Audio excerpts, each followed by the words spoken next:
A warm good evening to everyone. Today, I, Bhavna Sharma, journalist at PHDCCI, is privileged to be present in 7th Global Film Tourism Conclave, which is organized by PHDCCI, and we are celebrating 120 years of it. It's my honor to be standing alongside Mr. Shibasish Sarkar, who is the President Producers Guild of India and Group CEO, Reliance Entertainment Studios. Welcome you, sir. Thank you. We would like to know from you how you are feeling about the initiative which PHDCCI has taken today. I think, in all honesty, I have been seeing this initiative. They are doing it for last few years, and before this also, before this year also, I have attended one of their events earlier.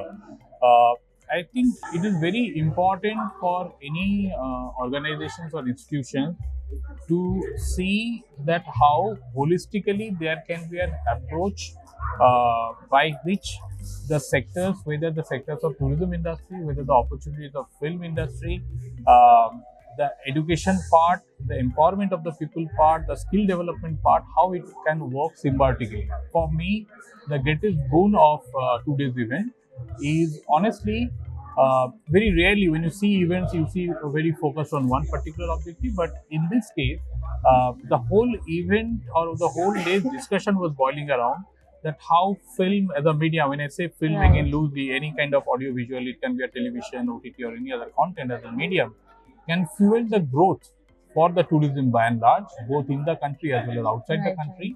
And at the same point of time, what are the needs or the approaches of this sector, which if the tourism and the larger ecosystem help, it can overall develop the society and overall develop the ecosystem. That's the interesting part, and I think I attended the other sessions also, some of the other sessions also, and it's always a great learning experience. From great kudos to PHDCCI to organize. Definitely, sir. Sir, also, nextly, I want to understand from you that filmmaking as a career has changed drastically.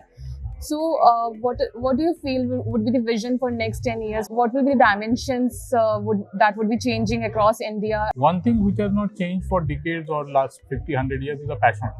So, if one has to have a filmmaking as a career, first you have to have a passion and then a profession. That's point number one. But having said so, as you correctly say, I think the overall prospect has only grown and developed for the better. If I look at last 30, 40, 50 years back, it was all very individualistic journey of an individual to bring certain things on the canvas, and his struggle and his creative struggle as well as the financial struggle. But a substantial part of this scenario today is institutionalized. There are bodies, there are organizations, there are corporates which have scheme, the knowledge sharing, the whole world, how the practice everywhere is happening, even the educational support. There are not, for decades we used to talk, or even today we used to talk basically of FTI and SRFTI. These are the two very well acclaimed institutes. But apart from them, there are a host of other institutes which has came up in the country, and it is benefiting only to fuel the next level of kids, or the next level of the people who want to take up this career, and that's where you need. At the end of the day, this career is not only like a brick and mortar business. You need creative power, right? Now, creative power can only come through harnessing people. Harnessing people's mind, and more people have to participate. That's something which has been happening very successfully. I think going forward in more years to come, this is going to be quite a buzzing space for people, and the correct mix of creative and commerce makes a position. Right. So, sir, we want to understand how Reliance Entertainment Studios is opening doors and opportunities for youth, and also doing skilling programs. So, if when I talk loosely about Reliance Entertainment Studio, we broadly have 4 or 5 verticals of business.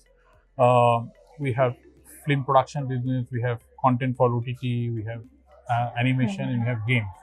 To come to the specific part, what you are asking, we also run one of the very successful, and not one, but a chain of animation schools across the country.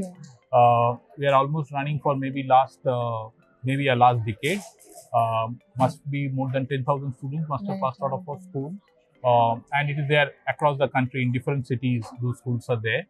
And while it has been initially, and there are courses between 3 months to 3 years courses, while currently it is focused around animation, but our long-term objective or our mid-term objective will be to take even the film Right, courses, right. VFX, gaming courses also there. Mm. So yes, because this business is as I mentioned earlier, is very much about people. Mm. So unless you integrate or unless you create a talent pool, it is very Mm. difficult to remain, or you can remain as like a standalone studio, but it's very Right. difficult to create an ecosystem. True. So from that point of view, there is always a focus on looking at how to create new talent. That's so inspiring, sir. Thank you so Thank you. much for your gracious presence today, and we are looking forward. And it has been so amazing witnessing your session. Mhm. And thank you so much. No, thank you for your time and thanks for calling me. Thank you. Thank you, sir. Thank you.